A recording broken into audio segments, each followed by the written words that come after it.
Hi friends, வாங்க இன்றைக்கி என்ன செய்ய போகிறோன்னா 10 முட்டையை வச்சு 10 டிஷ்ஷு செய்ய போகிறேன். வாங்க. முதல்ல ஆஃப் ஆயில், ரெண்டாவது முட்டை பொரிச்சிக்கிடுவோம். வெங்காயம், பச்சை மிளகா, கருவேப்பிலை, உப்பு, முட்டையை உடச்சி ஊற்றி கலக்கிக்கிடுவோம்.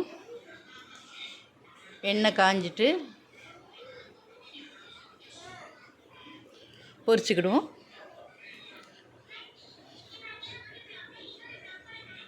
முட்டை பொரிச்சாச்சு. இது மூணாவது முட்டை தோசை, அதாவது வெங்காயம் தக்காளிலாம் சேர்த்து முட்டை தோசை.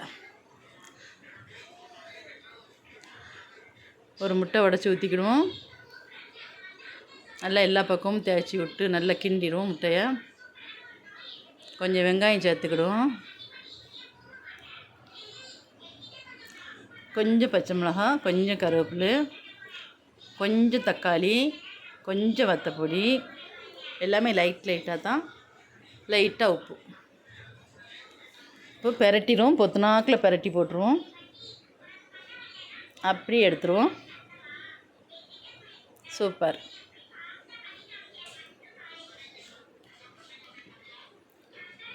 இதுக்கு அடுத்து முட்டை தோசை. இது மிளகு பொடி மட்டும் போட்டு முட்டை தோசை. நல்லா ஒரு ஸ்பூன் எண்ணெய் ஊற்றி கொஞ்சமாக மிளகு தூள் எடுத்து அப்படியே தூற்றி விட்டு பெரட்டாமல் அப்படியே எடுத்துடணும். வேக விட்டு முறுன்னு வேக விட்டு எடுத்துடணும். குட். அதுக்கடுத்து ஒரு கலக்கி, கொஞ்சம் நம்ம வீட்டில் வச்ச கோழிக்கறி சால்னா, கொஞ்சம் வெங்காயம், கொஞ்சம் பச்சை மிளகா, ஒரு முட்டையை உடச்சி சேர்த்துக்கிடுவோம். லைட்டாக உப்பு சேர்த்துக்கிடுவோம். ஒரு முட்டைக்கு மட்டும் எண்ணெய் காஞ்சிட்டு ஊற்றிக்கிடுவோம். அப்படி பொதிஞ்ச மாதிரி அள்ளி எடுக்கணும், கிண்டக்கூடாது. அப்படியே எடுத்துடணும். ரொம்ப வேக விடக்கூடாது. இது பொடி மாசு. ஒரு ஸ்பூன் எண்ணெய் ஊற்றி சட்டி காஞ்சதும் கொஞ்சம் வெங்காயம், கொஞ்சம் பச்சை மிளகா, கொஞ்சம் தக்காளி, கொஞ்சம் கருவேப்பிலை, மல்லி இலை, ஒரு முட்டை நல்லா கிண்டிக்கிடுவோம். 2 வத்தத்தூள் சேர்த்துக்கிடுவோம்.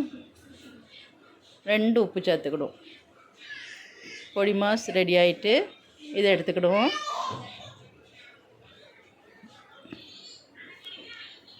இப்போ ஆஃப் ஆயில், முட்டையை உடச்சி ஊற்றிக்கிடுவோம். லைட்டாக உப்பு சேர்த்துக்கிடுவோம். லைட்டாக மிளகுத்தூள் சேர்த்துக்கிடுவோம். இது மிளகு ஆஃப் ஆயில். இது முட்டை தோசை. அதாவது எப்படின்னா ஆம்லேட்டு தோசை. ஆம்லேட் நடுவில் ஊற்றிக்கிடுவோம். இப்போ சுற்றிலும் மாவு ஊற்றிக்கிடுவோம். அப்படியே கலங்காமல் அந்த தோசையை எடுக்கணும். ஒரு ஸ்பூன் எண்ணெய் சேர்த்துட்டு கலங்காமல் எடுத்துடணும்.